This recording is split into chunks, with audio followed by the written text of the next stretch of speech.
La première chose, c'est que dans l'esprit des ministères, non seulement il était question de créer un établissement spécialisé dans la formation d'ingénieurs, mais l'école devait être la base arrière, scientifique, technique, le centre nerveux, le brain trust du secteur économique concerné.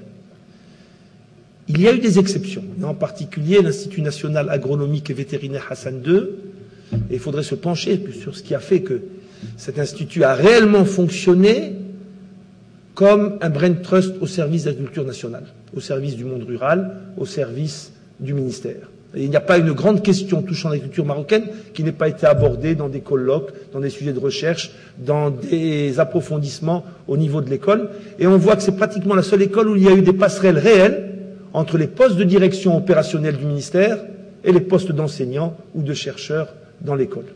Il y a aussi le cas de l'ISCAE, Institut supérieur de commerce et d'administration des entreprises, dépendant du ministère du Commerce et de l'Industrie, où on retrouve, à travers les préoccupations de l'école, les grandes préoccupations économiques et industrielles du pays. Mais c'est pratiquement les deux seuls cas. Si vous cherchez aujourd'hui des experts sur la problématique énergétique au Maroc, vous ne les trouverez pas dans l'école qui est chargée de faire les ingénieurs dans ce domaine. Et ça veut dire la même chose pour l'établissement spécialisé. Ils n'ont pas réussi à fonctionner comme c'en était le souhait, comme je disais, comme brain trust du secteur. Or, c'était un des arguments essentiels de la création d'un établissement spécialisé. Donc, les écoles se sont repliées sur un rôle académique de transfert du savoir. Et là, pour un facteur qu'on peut beaucoup plus facilement comprendre que ce premier échec, les passerelles entre les écoles et le monde économique n'ont pas fonctionné. Pendant les premières décennies, on peut dire qu'effectivement, les corps enseignants sont restés concentrés sur ce rôle de transfert de savoir, plus que sur l'apprentissage pour les étudiants d'un métier d'ingénieur. Un métier d'ingénieur, ce n'est pas simplement un savoir, mais comme vous le dites si bien, un savoir-faire, un savoir-être, ainsi de suite. Et ceci est compréhensible. Les écoles avec des corps enseignants qui ne sortaient pas de l'industrie, le tissu industriel et économique marocain était très faible et il n'y a pas eu d'irrigation du corps enseignant des écoles par les industries concernées.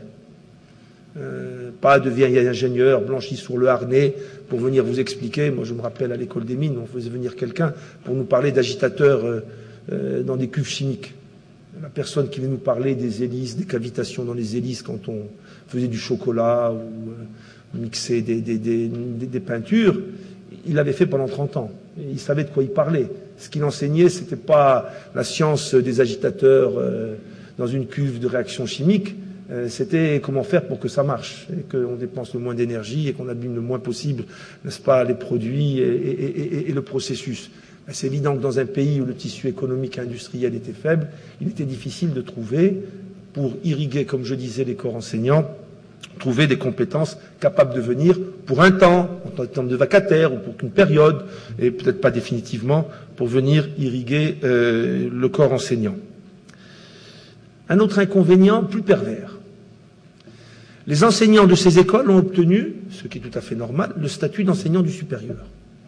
Donc une grille salariale tout à fait comparable à leurs collègues de l'université. Mais pas de passerelle. Pas de passerelle.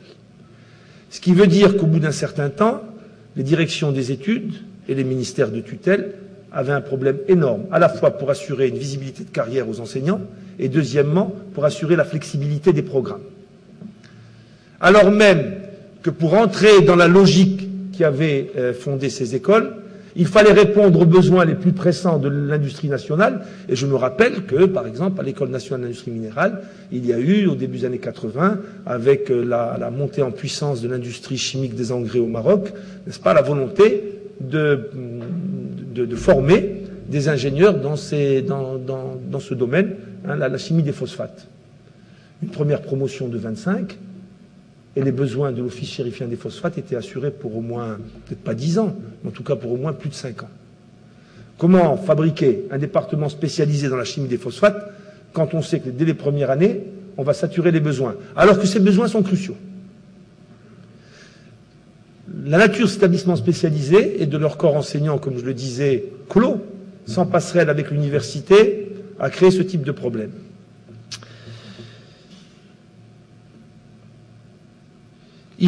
On a essayé à une époque de dépasser ce type de situation, et j'ai moi-même signé en 98 avec mon collègue d'enseignement supérieur un projet qui me tient toujours à cœur. C'est un vieux ressentiment que j'ai contre mon pays.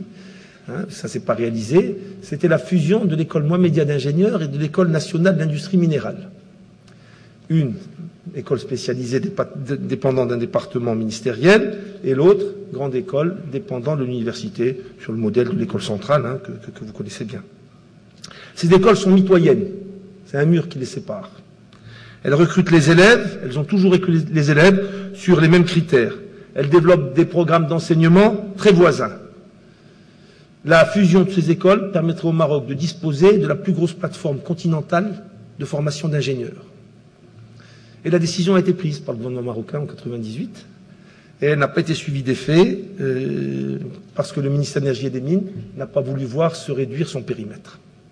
Alors même qu'on était probablement dans le cas où l'école avait été la plus déconnectée, comme je le disais, d'un rôle de centre nerveux du secteur concerné.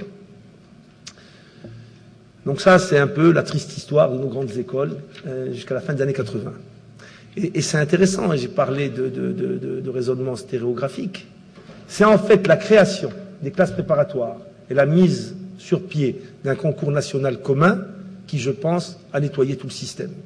Donc peut-être que dans le système des grandes écoles, ce qui est important, ce ne sont pas les grandes écoles elles-mêmes, qui, si elles n'avaient pas ce système de recrutement en amont de la qualité que garantissent ces classes préparatoires, avec la transparence des concours et l'homogénéité d'un concours national commun dans notre pays, n'est-ce pas?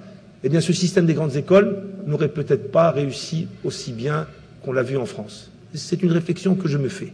En tout cas, chez nous, il est clair que dans un processus d'auto-nettoyage, beaucoup d'éléments négatifs que j'ai cités se sont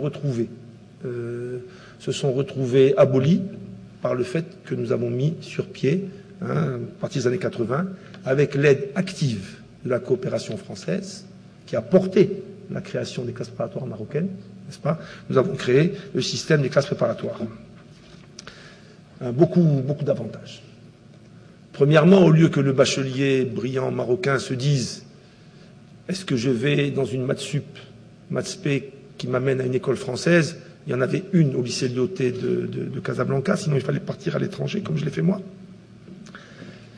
Ou bien, je reste sur un système qui recrute à partir du bac vers une école marocaine. Donc des choix difficiles.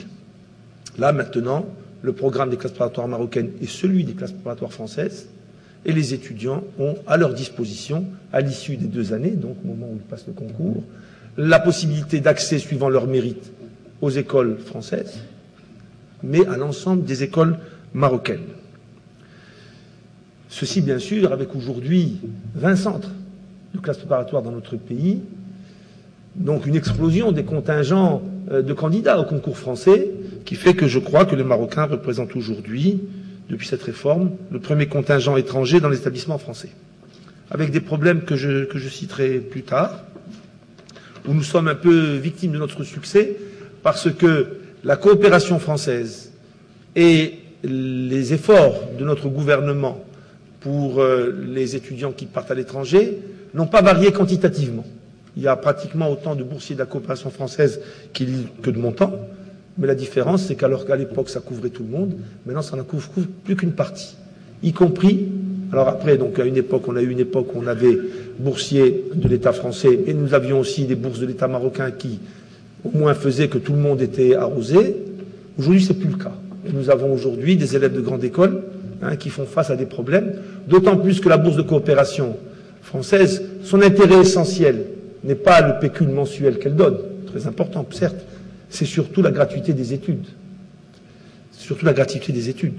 Et nous sommes arrivés aujourd'hui, des choses qui étaient impensables, à ce que des polytechniciens marocains, des élèves d'école polytechnique, de milieux très modestes, sont contraints de payer leurs études. Et je dois dire que pour nous, anciens polytechniciens, c'est quelque chose qui nous dérange de savoir que peut-être un jour, un jeune, même s'il est marocain, Français n'ont pas le droit de considérer que c'est pas un droit pour lui d'y entrer, mais qu'un jeune Marocain qui a la capacité d'entrer à l'école polytechnique ne puisse pas y arriver pour des raisons financières nous pose un sérieux problème.